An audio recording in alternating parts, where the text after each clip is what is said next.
Hello everyone. A couple of years ago I heard a North Korean Christian talk about her experience of a labor camp. She was sent there because of her Christian faith, and even in that oppressive environment, she and other Christians found ways of meeting together. They loved it when it rained because it gave them a safety cover to whisper together about God's amazing grace. What a testimony. Hebrews 10 verses 24 to 25 says this: "Let us consider how we may spur one another on towards love and good deeds, not giving up meeting together, as some are in the habit of doing, but encouraging one another, and all the more as you see the day approaching." The first Christians 2,000 years ago found life hard. They encountered opposition, but at the same time, they experienced the joy and the power that comes from being the church together. Spur one another on. Don't give up meeting together. Jesus is coming again. Many of us have found the last months hard. Last weekend, we marked the 6-month point since we went into lockdown. And our Prime Minister said a few days ago that it will be at least 6 months till we properly come out the other end. We're halfway through the tunnel, and many of us are exhausted and fatigued. And in our culture, which is often marked by consumerism and by individualism, we are all tempted to withdraw into our own shell, to try to find safety in our own little bubble. Merrick Beebe reminded us 2 weeks ago how dangerous it is to base our ultimate identity on things that we can lose. And so there is a danger at the moment that we turn inward, that we give ourselves over to our own emotions and felt needs in a way that's not always healthy. Because we need one another. And together we find our ultimate identity and safety in Jesus Christ. It's never been easier to come to church. You can come to the 9:30 at St. Mary's or to 10:30 online or listen to a service on your phone. But the danger of that is that it can become optional. So here's my challenge to you. Please make joint worship a priority. Put it in your diary. Make a commitment. And if you worship online, if at all possible, can you join us at 10:30 on Sundays?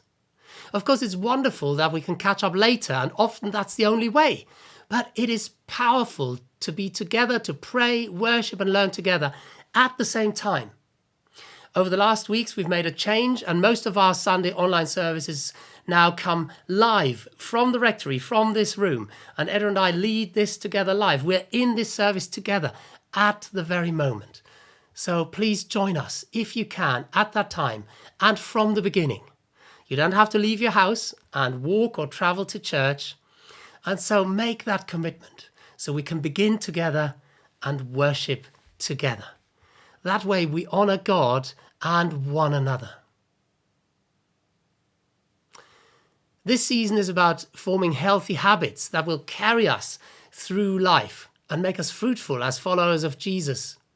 And fellowship or community has been the healthy habit we've been considering over the last couple of months. This Sunday, we'll celebrate Harvest Thanksgiving, and we will introduce a third habit, which is gladness and generosity. So, what are you glad about? What are you thankful for at this time? Please tell us. Send me a message, write me a note, make a little video and email me. I would need your message or your video by Friday lunchtime. And then we can give thanks to God together on Sunday for his goodness. He's the God who is faithful and who will carry us through. As in the last few years, we are also offering you to contribute a voucher for one of the supermarkets, which will help us to bless people in our community and beyond who are less fortunate and struggle at the moment.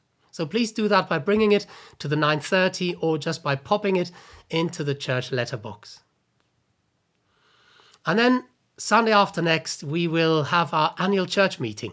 It's an important point in our church life where we look back and give thanks to God. But I will also have the opportunity to give an idea of where we are and where this church is going. Again, it's very easy to take part either at 10:30 at St. Mary's or online on Zoom. please register for one of those ways, and I hope to see you there. Let me leave you again with these verses from Hebrews chapter 10.